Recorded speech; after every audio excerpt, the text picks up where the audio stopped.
찬송가 540장입니다.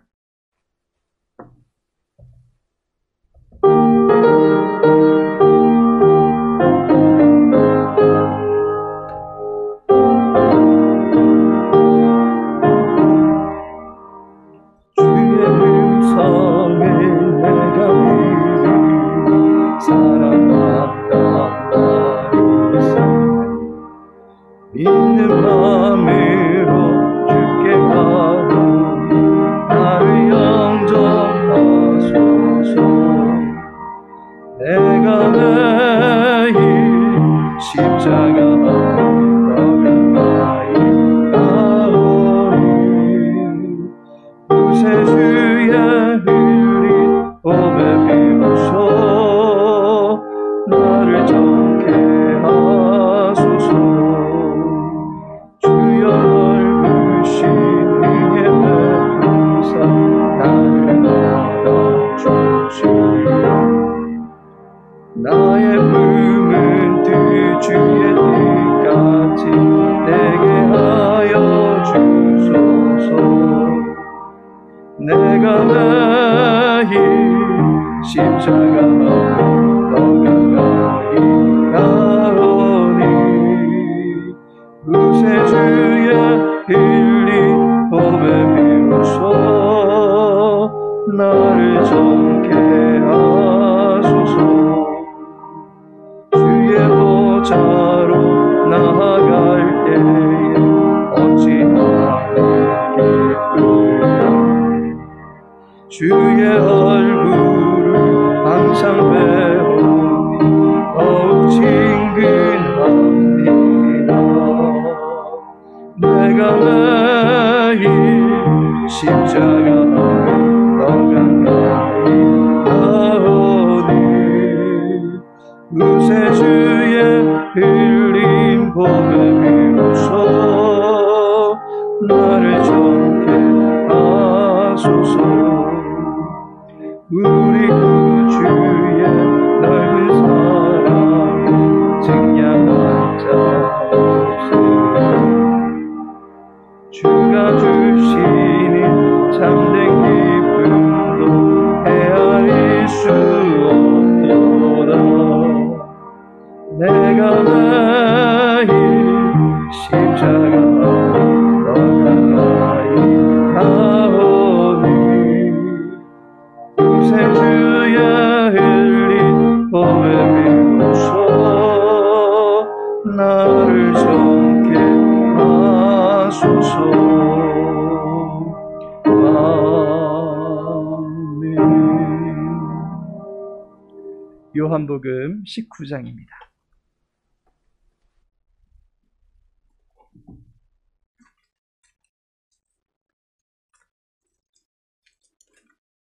요한복음 19장 39절에서 40절까지의 말씀입니다.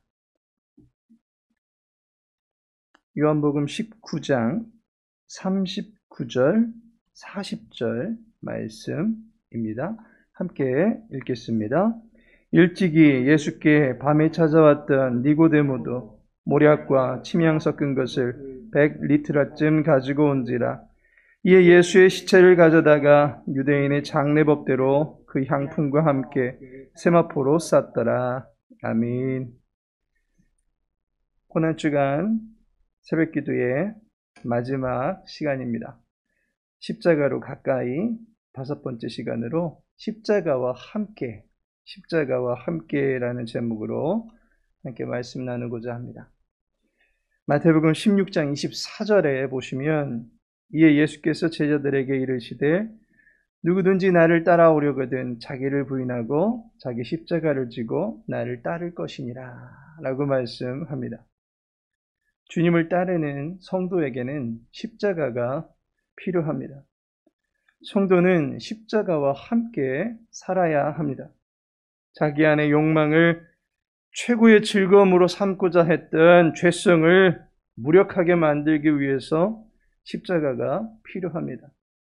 거룩한 정체성을 잊지 않고 오직 하나님의 영광을 위하여 살아가고자 한다면 십자가와 함께 평생을 살아가야 합니다.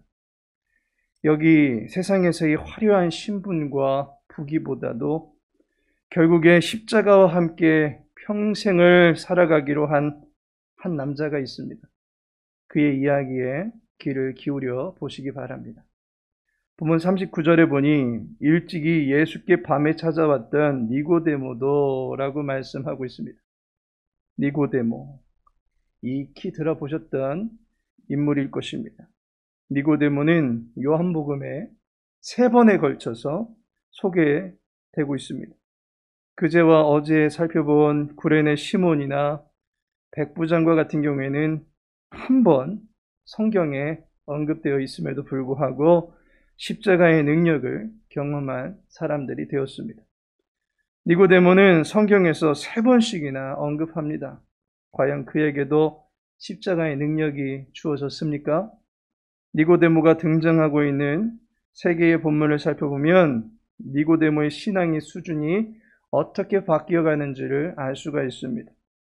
니고데모의 신앙의 수준이 어떻게 바뀌어갑니까? 그는 첫 번째로는 불신앙의 상태에 있었다라고 하는 것을 알게 됩니다. 니고데모는 예수님이 보실 때 불신자였습니다. 요한복음 3장에 처음으로 등장하고 있는 니고데모는 그가 가지고 있던 종교적 지위에 비해서 신앙의 수준은 보잘것없었습니다. 요한복음 3장 10절에 보면 너는 이스라엘 선생으로서 이러한 것들을 알지 못하느냐라고 말씀합니다. 하나님을 가르치는 사람일진데 하나님의 일을 전혀 알지 못한다라고 예수님께 이야기를 듣습니다. 11절에 보시면 그러나 너희가 우리의 증언을 받지 아니하는도다 라고 말씀합니다. 하나님의 뜻을 말해 주어도 받지 아니하는 수준에 있다라고 말씀합니다. 12절에 보면 내가 땅의 일을 말하여도 너희가 믿지 아니하거든 하물며 하늘의 일을 말하면 어떻게 믿겠느냐라고 말씀하심으로써 니고데모의 신앙의 수준은 불신 그 자체다라고 말해주고 있는 것입니다. 예수님은 건강한 자가 아닌 병자를 찾아온 의원과 같이 믿는 자가 아닌 믿지 아니한 니고데모를 기꺼이 만나시고 대화를 하시게 됩니다. 처음으로 니고데모가 등장하고 있는 요한복음 3장을 보시면 그는 예수님에 대하여 이미 들었고 그분에 대하여 알고 싶어서 예수님께 찾아왔습니다.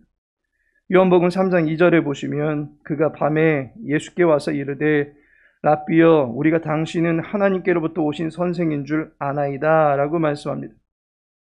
니고데모가 예수님께 밤에 찾아옵니다. 밤이란 시간을 이용했다라고 하는 것은 가급적이면 예수님과 동석을 했다라고 하는 사실을 숨기고자 하는 의도가 짙습니다.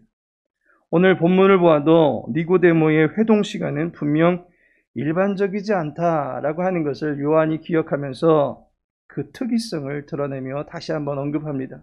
일찍이 예수께 밤에 찾아오는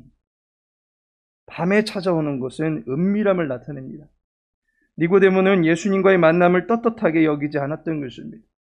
니고데모가 처음으로 예수님께 자신을 소개할 때에도 우리는 예수님에 대하여 그렇게 알고 있다라는 식으로 말합니다.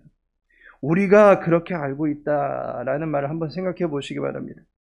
자신의 입장이라고 확실하게 표명하기보다는 우리라고 하는 무리 속에 자신을 숨기고 있습니다. 우리는 예수님을 랍비라고 생각한다라고 말하는 것은 자신을 감출 수 있는 방어막이 되는 것입니다. 내가 그렇게 생각합니다라는 말보다는 덜 직접적인 위치에서 예수님을 대면하고 있는 것입니다. 이때의 니고데모는 아직 확고한 신앙이 자리한 상태가 아닌 것입니다. 두 번째로 그의 신앙은 상고하는 신앙으로 바뀌어진다라는 것입니다. 요한복음 7장에서는 말씀을 놓고서 예수님을 명확하게 판단해보고자 하는 신앙의 상태를 니고데모가 보이고 있는 것을 보게 됩니다. 바리새인들은 예수님을 무조건 믿지 않으려고 합니다.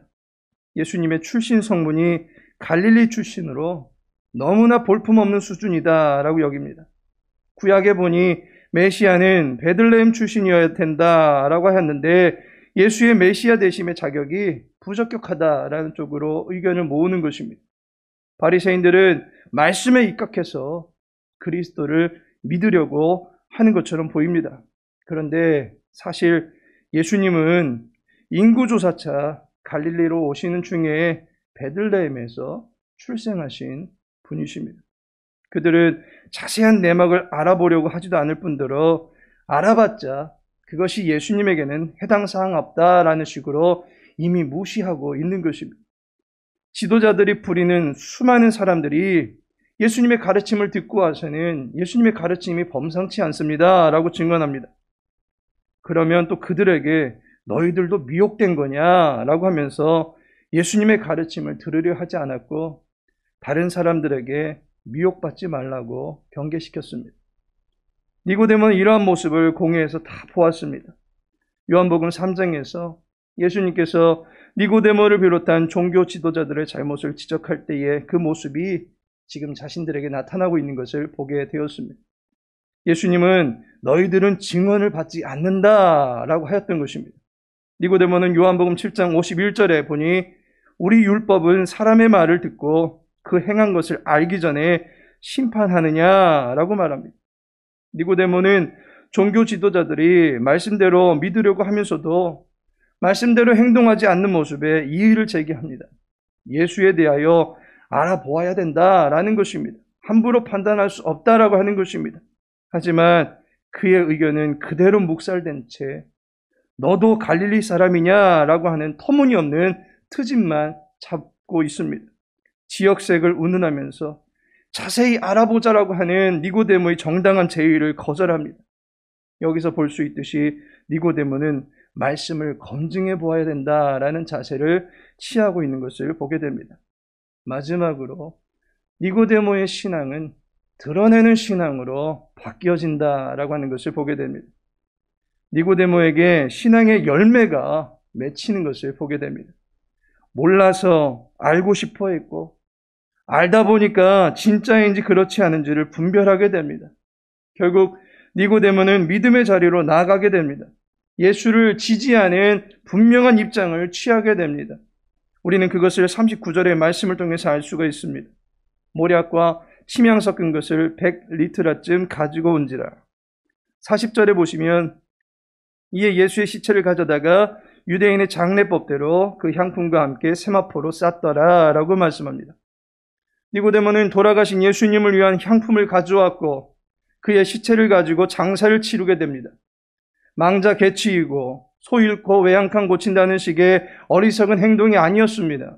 니고데모에게서 신앙이 발화하고 있었던 것입니다. 죽으면 모든 것이 끝입니다. 살아있어야 소망이 있습니다. 예수님은 십자가에서 이미 숨지셨습니다. 살아계실 때에 하늘을 열어젖히고 무슨 일이라도 할 수 있는 것처럼 보였습니다. 그러나 그러한 일은 전혀 일어나지 않았습니다. 여느 사람과 동일하게 어쩌면 일반인들보다도 더 못한 모습으로 십자가에서 얼마 못 버티시다가 죽었습니다. 그 순간 모든 것은 끝났다라고 여길 수 있습니다. 굵직한 제자들도 일찌감치 제갈 길 찾아서 달아난 상태입니다.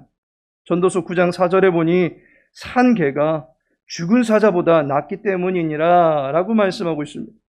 살아있을 때에는 금수의 왕이니 용맹하다니 우렁차다니 별의별 이야기를 다 들어도 죽으면 제 발로 돌아다니는 개 한 마리만도 못하다는 것입니다. 죽으면 그냥 잊혀져 버리는 존재가 될 뿐입니다. 우리말 속담에도 정승 집게 죽은 데는 가도 정승 죽은 데는 안 간다라고 합니다. 정승도 살아있을 때나 정승이지 그가 죽으면 살아있을 때만큼의 인정을 받지 못하는 셈입니다. 예수님은 숨졌습니다. 주님의 가르침이 좋았든 주님의 인품이 훌륭했든 생전에 주님께 받은 사랑이 많았든 더 이상의 가르침도 자비도 위로도 이젠 그분에게서 얻을 수가 없습니다. 모든 것이 끝이 났기 때문입니다. 예수님은 죽음으로 잊혀지는 존재가 되는 수순을 밟게 됩니다. 그런데 니고데모는 예수님이 죽었는데 도리어 자신의 제자된 신분을 이 순간 노출하게 됩니다. 그가 가지고 온 100리트라의 향품은 무게로 환산하게 될 경우에 약 35kg가량 됩니다. 이것이 장례용품으로 사용될 경우에 어느 정도의 양인가 비교해보면 시신 200구에 사용할 수 있을 만한 양입니다. 100리트라의 향품은 결코 가볍지 않은 양입니다. 혼자서 야밤에 은밀하게 들고 나를 수 있는 양이 아닙니다. 많은 하인들이 함께 하였다라고 짐작이 됩니다. 그리고 값으로는 약 2억 원가량의 비용이 드는 것입니다. 이만한 양을 자기 집에 한꺼번에 갖추고 있다고 보기는 어렵습니다.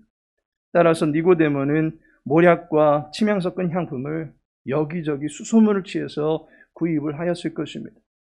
이미 죽은 사람에 대하여 이와 같은 정성을 보이는 이유가 무엇입니까? 살아생전에는 밤에 찾아가서 이야기를 나누고 자신의 입장을 숨겼던 것이 니고데모입니다. 그런 그가 왜 죽어서 더 이상 별 볼 일 없어 보이는 예수님의 장사를 이토록 성대하게 치르고 있습니까? 여지껏 예수님에 대한 자신의 입장을 잘 감품해서 왔는데 왜 그는 12 제자들도 버리고 달아나 버린 예수님에게 찾아와서 그의 장례를 거두는 것입니까? 왜 구태여 지금 자신이 갖고 있는 높은 사회적 명망과 위치를 지키지 못하고 스스로 무덤에 들어가는 행위를 하고 있는 것입니까?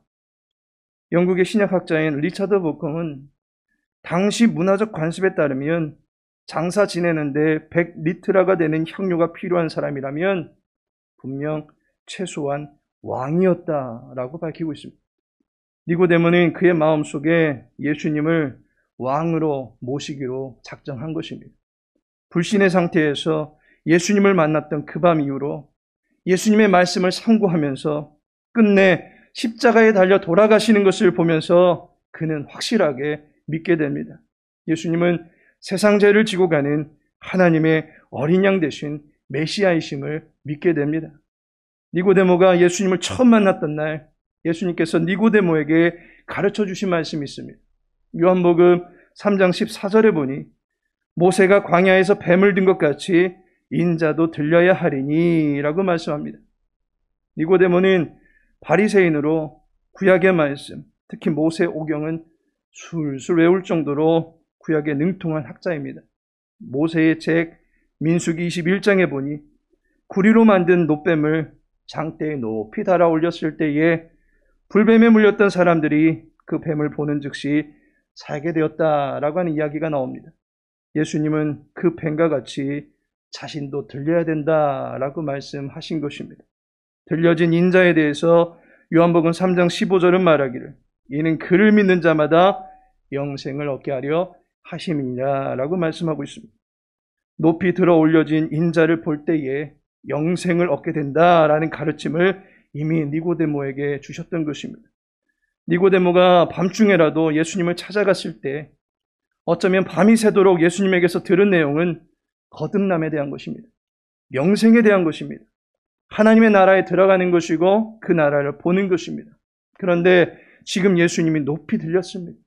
십자가의 장대에 높이 들어 올려졌습니다. 예수님은 죽으심으로 이 모든 일을 이루신 것입니다. 십자가에 달린 예수님을 믿을 때에 비로소 영생을 얻게 됨을 니고데모는 깨닫게 된 것입니다. 이제 예수 믿고 하늘의 집을 얻었는데 집 한 채 값이 아깝겠습니까? 진정한 왕을 모시게 되었는데 자신의 신분이 노출되는 것이 두렵겠습니까? 도리어 당당하게 자신의 신분을 이제야 세상 앞에 나타낼 수 있게 된 것입니다.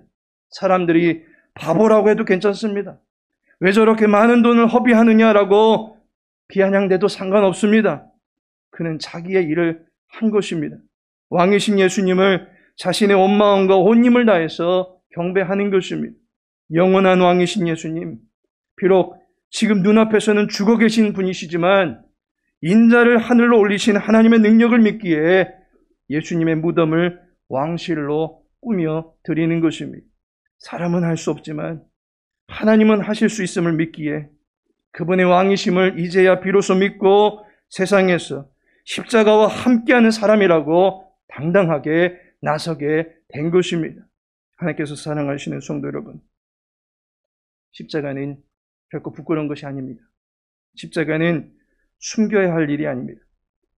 자동차 뒤에 물고기 모양을 단다고, 목걸이에 십자가 형상을 새기고 걸어 다닌다고 십자가와 함께하는 것이 아닙니다. 니고데모와 같이 우리의 마음으로 하나님의 사랑을 확신하는 것이 필요합니다. 예수님은 죽었으나 영생을 주시는 분으로 지금도 살아계신 우리의 왕이시다라고 하는 것이 믿는 것이 필요합니다. 십자가는 저주와 수치가 아니라 우리를 사랑하신 하나님의 기가 막힌 사랑의 증표임을 믿으시기 바랍니다. 더하는 사랑입니다. 플러스 모양의 십자가는 이 땅에 꽂아놓고 이 땅의 모든 사람들이 당신에게 나올 때에 하늘의 사랑이 충전되게 하시는 신령한 능력이 십자가로 말미암아 우리에게 주어지는 것입니다. 십자가 앞에 나오시기 바랍니다. 십자가를 품으시기 바랍니다. 십자가에 자신의 삶을 드리시기 바랍니다. 그리고 십자가와 함께 하시기 바랍니다. 저와 모든 성도님들에게 결코 돌아서지 않고 버리지 않고 쇠하지 않고 변하지 않는 유일한 하나님의 사랑이 날마다 더해지는 역사가 임하게 되기를 예수님의 이름으로 축복합니다. 오늘 이 시간에는 축도로 고난주간 특별 새벽 기도를 마치고 자유롭게 기도하시고 돌아가시기 바라겠습니다. 이제는 성자 예수 그리스도의 은혜와 성부 하나님의 크신 사랑과 성령 하나님의 내주교통 인도하심이 십자가로 보여주신 하나님의 크신 사랑을 마음에 새기며 입술과 삶으로 증거하며 살아가기를 원하여 십자가의 그늘 아래 모인 주의 백성들 위해 십자가와 함께 세상 가운데 나가고자 하는 저들의 평생 위에 이제로부터 영원까지 함께 하실지어다. 아멘.